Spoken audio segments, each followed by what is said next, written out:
Modi's five-nation dash across Africa, Latin America and the Caribbean wasn't a diplomatic courtesy call. It was a direct challenge to China's empire of debt. From vaccine diplomacy in Ghana to lithium deals in Argentina, this was India flexing with purpose. While Beijing wraps countries in concrete chains, India offers something radical: respect. But China still has a massive purse. So is this the moment the Global South will finally look to India? Hello and welcome. You're watching Statecraft with me, Geeta Mohan.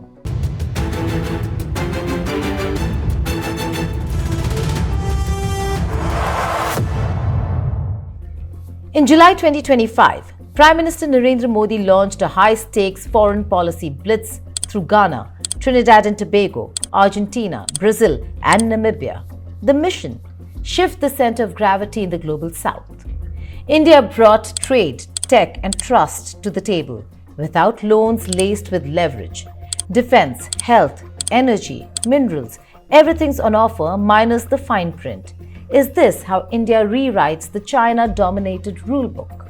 This wasn't diplomacy for show. It was diplomacy with a mission: disrupt China's monopoly over the Global South. Beijing's Belt and Road Initiative, that is BRI, has spent the last decade laying down highways to hell. Shiny infrastructure, yes, but paid for with soul-crushing debt. Modi's counter: people-first partnerships, co-developed projects, and digital empowerment. Ghana got a vaccine hub, not a vanity bridge to nowhere. Argentina got lithium talks, not lithium theft in disguise. And Trinidad and Tobago, they got a full-throated celebration of Indian ancestry, culture and shared democratic values. Try replicating that with a few Confucius institutes and panda mascots. In Accra, India didn't just show up, it showed out. A new vaccine hub will serve all of West Africa, not only boosting healthcare but proving India's credentials as the pharmacy of the Global South or even the world. China's strategy: drop a hospital here, send a medical team there, then flood the market with overpriced pharmaceuticals. But Modi wasn't done. India inked deals in critical minerals, think cobalt, manganese and rare earths, directly challenging China's stranglehold on the tech supply chain. Both the leaders have discussed a wide spectrum of multidimensional relationship. They acknowledged that the countries have similar trajectories in terms of their own evolution from the time of the liberation. They both had freedom struggle challenges, the colonialism and the legacy issues, the economic drawbacks that they faced, and reiterated their commitment to deepen their engagement in all spheres, particularly in the economic arena. Few ideas and proposals that President Mahama had mentioned during the discussions were cooperation in the area of agriculture, where he sought India's support, the entrepreneurs, to be able to develop Ghana as a food basket, provide food security to its people. And Prime Minister Modi had agreed to support Ghana in this endeavor. The second item was in the area of pharma and vaccines. President Mahama is very clearly interested to create Ghana a hub for vaccines, and some development has already taken place in collaboration with the Global Vaccine Alliance. And in that context, he wants Indian entrepreneurs to come and set up manufacturing units in the pharma and vaccines, where India clearly has advanced its capacities. The third area is in the area of defense cooperation. Here again, there are concerns for Ghana in terms of security. Terrorism from the northern region, the Sahel region, and the piracy in the seas are of concern. There is clear interest to have India's support in terms of support of the equipment, training of the personnel, and to be able to source equipment from India, which has now become very clearly a leader in defense exports. Add in defense cooperation and capacity building, and you've got the makings of a mini strategic alliance. India's playing the long game. China is still stuck playing landlord. Modi's visit to Trinidad and Tobago was a masterclass in soft power. 180 years after Indians first arrived as indentured labourers, the Prime Minister returned not as a guest but as family. His speech to a joint session of Parliament wasn't just about nostalgia, it was about nudging the island toward India's digital public infrastructure and away from China's digital leash. Covering the entire gamut of bilateral relationship. A total of 6 MOUs or agreements have been signed between the two countries. These are, firstly, MOU on recognition of Indian pharmacopoeia.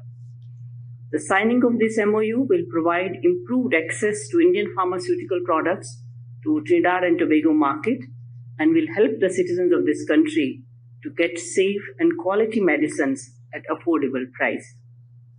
Secondly, we sign an agreement on Indian grant assistance for implementation of quick impact projects. This will further strengthen development cooperation partnership between our two countries, which is a very crucial pillar of our bilateral relations. In addition, we had program of cultural exchanges for the period 2025 to 2028, an MOU on cooperation in sports, an MOU on cooperation in diplomatic training, and an MOU on the establishment of two ICCR chairs of Hindi and Indian studies at the universities of West Indies of Trinidad and Tobago. Signing of these MOUs will further deepen the cultural, sports, and academic cooperation between our two countries. In addition, several announcements were made during the visit. Firstly, extension of OCI card facility up to 6th generation of Indian diaspora members in this country. As of now, this facility is available up to 4th generation of Indian diaspora members in TNT. This announcement was very enthusiastically received by the Indian diaspora, which constitutes almost 40 to 45% of the population of this country. In the education sector, PM announced gifting of 2,000 laptops to school students in Trinidad and Tobago, underscoring the use of technology in the area of education. In the agriculture sector, India has handed over agro-processing machinery worth $1 million to NAMDEVCO organization of TNT, which is the National Agriculture Marketing and Development Corporation of Trinidad and Tobago. As part of India's humanity campaign, India also announced holding of artificial limb fitment camp in TNT for 50 days for 800 people. There were 2 more announcements in the healthcare sector. One was gift of 20 hemodialysis units and 2 sea ambulances to TNT to assist in the provision of healthcare. The cherry on top? Expanded trade, energy, collaboration and development partnerships, all without saddling Port of Spain with monstrous debt. It's diplomacy that respects sovereignty, not commodifies it. Take notes, Beijing. Argentina is a lithium gold mine. China knows it. India knows it too. But while Beijing buys loyalty with billion-dollar bribes disguised as loans, India offered something much rarer: mutual respect. In Buenos Aires, Modi opened talks on lithium extraction, defense collaboration, agriculture, and renewable energy. The goal? Build joint ventures, not client states.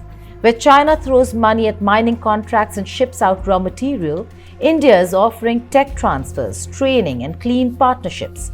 It's the minerals without the manipulation. Argentina may just become the cornerstone of India's Latin American footprint and a big crack in China's minerals monopoly. Critical minerals, let me change the order a little bit. Argentina is a part of the lithium triangle. It is of great interest to us. We had 2 Indian public sector companies, Coal India Limited and also a consortium called Kabil, which is specifically tasked with picking up critical minerals assets outside India. They have signed 5 concession agreements, and they are working on how to finalize investments and how to work out the implementation of the investments in such a way that minerals can be produced here, refined, and taken to India for various purposes. I believe that there are 2 private sector companies also, one from India called Greenco, and another Indian-owned company based in the UAE called World Metal Alloys, which is also invested in lithium concessions in Argentina. Hopefully, we will have more cooperation coming in the coming years. At the BRICS summit in Rio de Janeiro, Prime Minister Modi wasn't just there for climate talks and AI governance. He was there to reshape the table China thought it owned. BRICS is a battleground where China loves to play the heavyweight. But India came swinging with proposals for global governance reform, responsible AI, and new rules for multilateral cooperation that benefit all, not just one authoritarian dragon with deep pockets. And then came the bilateral with President Lula da Silva.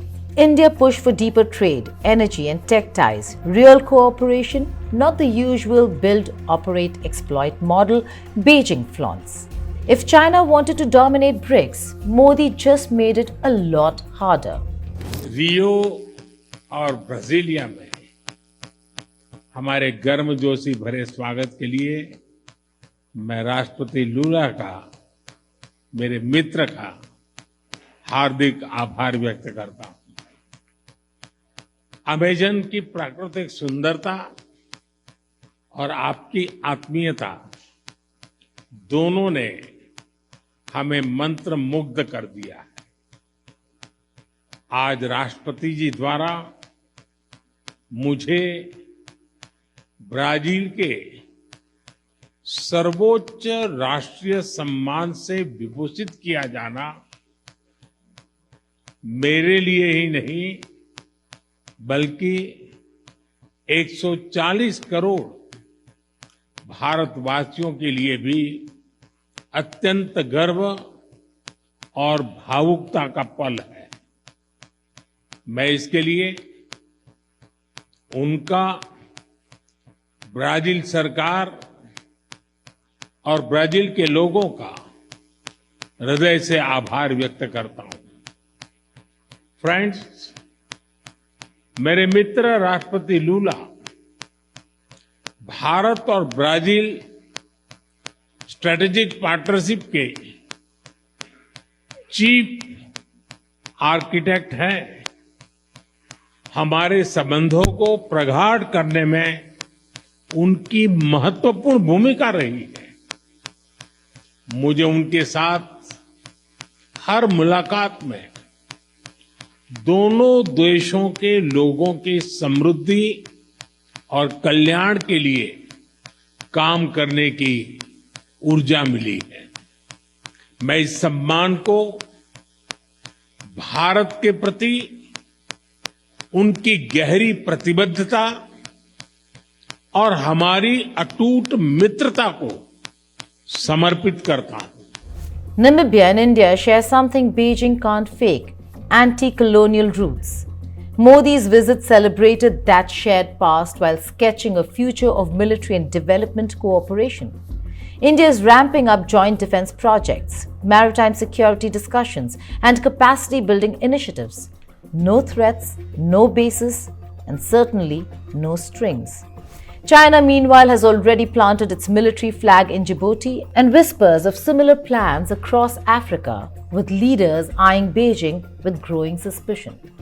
Modi's outreach didn't stop with the headline countries. He met with Uruguay's president on the sidelines of BRICS and signed deals in health, defense, agriculture, railways, and even UPI integration. Bolivia discussed solar partnerships and critical minerals. It's chess, not checkers. While China overplays its hand with mega projects that saddle economies with debt, India quietly builds practical, decentralized partnerships. These aren't flashy, but they're sticky, and they're starting to add up. Let's break it down for you over here. India's development model is rooted in local priorities. It focuses on vocational training, skill building, and genuine technology transfer, not billion-dollar white elephants. Where China floods nations with infrastructure loans tied to political strings, India helps them in capacity building from the ground up. India offers UPI, RuPay, and digital public infrastructure to empower financial inclusion. China, on the other hand, exports fintech systems laced with surveillance concerns and backdoor controls. India gives partners sovereignty, China gives spyware. On healthcare, India's affordable pharmaceuticals and vaccine hubs are transforming public health landscapes without bankrupting budgets. Compare that to China's flashy hospital projects, which often come with hidden costs, procurement monopolies, and unmanageable maintenance contracts. In defense, India offers training programs, joint exercises, and interoperability support. No permanent bases, no gunboat diplomacy, just capacity building. China, it's selling arms, building military installations like the one in Djibouti, and using defense ties as pressure points. In critical minerals, India is entering joint ventures, sharing technology, and ensuring host nations benefit from the extraction. China, by contrast, signs decades-long concession contracts that strip countries of control and value. Simply put, India offers strategy without strings. China offers strings without trust. Modi's tour wasn't about competing on infrastructure, it was about offering dignity, agency, and a model that doesn't come with a catch. While Modi was crisscrossing continents with dignity, Beijing was busy playing the bully. But here's the irony. India's symbolism actually delivers substance. Vaccine hubs, digital finance systems, defense training, cultural bridges. Meanwhile, China's flagship projects, ghost airports in Sri Lanka, debt defaults in Zambia, and resentment from African and Latin American leaders who are tired of the strings attached. India's Global South push isn't about charity, it's about strategic leverage, economic diversification, and rewriting the rules of engagement without pretending to be savior. That's Modi's real masterstroke. Modi didn't just tour countries, he rewrote multilateral math. His meetings with leaders weren't photo ops. They were coalition-building sessions to counterbalance China's swagger in global forums. India's strategy is clear. Elevate the voice of the Global South, reshape trade and development forums, and ensure that no one power, neither China nor the West, gets to dictate the rules unchallenged. Modi's next moves include hosting the India-Africa Forum Summit and deepening India's G20 legacy. And China? It's watching nervously as its monopoly on development diplomacy begins to crumble. This tour wasn't just a win for India, it was a rebranding moment for Modi himself. Once seen as a regional strongman, he's now stepping into the role of Global South statesman, a leader offering an alternative that doesn't demand surrender. No wonder China's rattled. Its playbook is old, worn out, and falling apart. India's version of power isn't about domination, it's about dignity. And that message, it's catching on. 5 nations, dozens of deals, one clear message. India isn't just rising, it's rerouting the future. While China's grip on the Global South loosens, Modi is crafting a bold, democratic, debt-free vision for the world's most vital regions. Vaccine hubs over vanity ports, code over concrete, trust over traps. The world's watching. So here's the real question. Has China finally met its match? Thank you for watching Statecraft.